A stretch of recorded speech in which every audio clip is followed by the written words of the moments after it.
श्री शिवाय नमस्तुभ्यम। हर हर महादेव। आज की शिव महापुराण की कथा श्री शिव भक्ति शिव महापुराण की कथा परतवाड़ा में छठे दिन की कथा में गुरुजी ने जो उपाय बताए हैं उस उपायों की हम इस वीडियो में बात करेंगे। आइए वीडियो शुरू करते हैं। पहला उपाय गुरुजी ने बताया है 7 पत्तों वाला। यदि आपको कोई भी जैसे बेलपत्री नहीं मिलती है तो आप किसी भी 7 वृक्ष की पत्ती लें।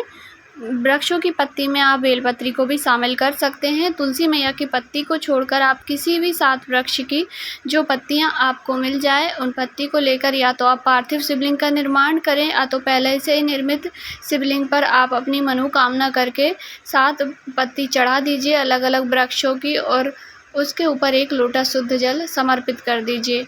पूर्व काल में हिडम्बा नाम की राक्षसी थी। उन्होंने अपने मन वांछित पति की प्राप्ति के लिए इस उपाय को किया था और भोलेनाथ जी प्रसन्न हो गए थे और उनकी कामना पूरी की थी। बाद में उनका विवाह भीम के साथ हुआ था। तो गुरुजी ने कहा यह उपाय आप भी अवश्य ही करके देखिएगा। एक घर पे भी आप इस उपाय को कर सकते हैं। किसी भी गमला में छोटे से पार्थिव शिवलिंग का निर्माण करें, उसकी पूजन करें और उस पर 7 वृक्षों की पत्तियां समर्पित करें। अवश्य ही कीजिएगा।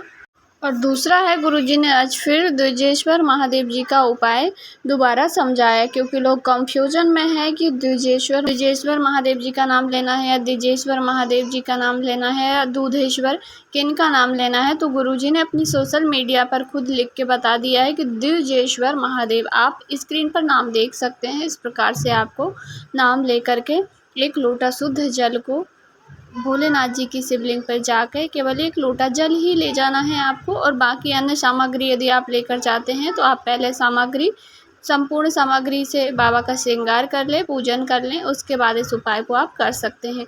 1 लोटा शुद्ध जल लेने के पश्चात उस जल को आपको जहाँ से जल चढ़ाने की शुरुआत करनी है, जहाँ से हम जल झेलते हैं अर्थात नीचे जल होकर के गिरता है, वहाँ से गणेश जी के स्थान के थोड़े से नीचे सीधे हाथ की ओर से राइट भाग से आपको जल चढ़ाने की शुरुआत करनी है। जल धीरे धीरे द्विजेश्वर महादेव जी का नाम लेते हुए चढ़ाते हुए जहाँ से आपने जल चढ़ाना प्रारंभ किया वहीं तक आपको जल की धार बनाते हुए लेकर जाना है। उसके बाद जहाँ आप बैठे हो वहाँ तक फिर से वहाँ जहाँ से आपने शुरुआत की थी उसी लोटे से आप जल चढ़ाते हुए उसी धारी से आइए और फिर पूरा के पूरा जल महादेव जी की शिवलिंग पे आपको द्विजेश्वर महादेव का स्मरण करते हुए समर्पित कर देना है। जहाँ तक आप बैठे हो, जिस ओर आपका मुख यदि उत्तर दिशा की ओर है, आप पूरा जल बाबा की शिवलिंग पर उत्तर की ओर लोटे का मुख करके समर्पित कर दीजिए। केवल 7 दिन तक लगातार यह उपाय करना है। जो भी आपका अटका हुआ कार्य होगा, कोई भी कामना होगी, गुरुजी कहते हैं द्विजेश्वर महादेव जी की कृपा से ज़रूर से ही पूरी होगी। तीसरा उपाय शीतल जल वाला है और यह वैशाख महीने का उपाय है। यदि आप कोई भी विशेष उपाय वैशाख माह में नहीं कर पाते हैं तो आप एक छोटा सा उपाय, बहुत ही सरल है, इसको तो आप अवश्य ही कर सकेंगे। क्या करना है, आपको 1 लोटा शुद्ध जल लेना है। हो सके तो आप जो मिट्टी के पात्र में जल भर के रखते हैं या दीपक में जल भर के रखते हैं तो आप वह ले सकते हैं, अन्यथा आप सादा जल भी लेकर के जा सकते हैं। लेकर पहुंच जाना है आपको महादेव जी के मंदिर। आपको 1 बेलपत्री भी लेनी है। यदि आपको बेलपत्री ना मिले तो आप शिवलिंग पे से ले लें और उसे धो करके प्रयोग में ले सकते हैं। लोटे में जो आपने जल भर के रखा है कलश के अंदर, उसी के अंदर 1 बेलपत्री आपको डाल देनी है।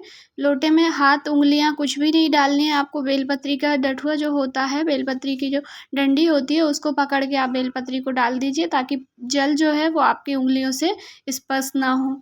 डालने के पश्चात उस जल को आपको महादेव जी की शिवलिंग पे धीरे धीरे श्री शिवाय नमस्तुभ्यम कहते हुए समर्पित करना है। जल की धार थोड़ी धीरे करिएगा ताकि आपके मुख से थोड़ा भगवान जी का नाम निकल जाए। पूरा जल जब आपका समर्पित हो जाए तब बेलपत्री आपके लोटे में कलश में बचेगी। उस बेलपत्री को निकाल के आपको भोलेनाथ की शिवलिंग पर समर्पित कर देना है। ऐसे चढ़ाइएगा कि बेलपत्री की जो डंडी है उसका भाग जिस ओर जल बहकर जाता है जलाधारी की ओर होना चाहिए। बस इतना ही करना होता है। यह शीतल जल का उपाय है। गुरुजी कहते हैं वैशाख महीने में कोई भी विशेष उपाय किया जाता है तो उसका पुण्य हमें अवश्य ही मिलता है। तो सरल उपाय है, अवश्य ही कीजिएगा। जानकारी थोड़ी सी भी उपयोगी लगी हो तो वीडियो को लाइक ज़रूर कीजिएगा। चैनल पर नए हैं तो सब्सक्राइब करें।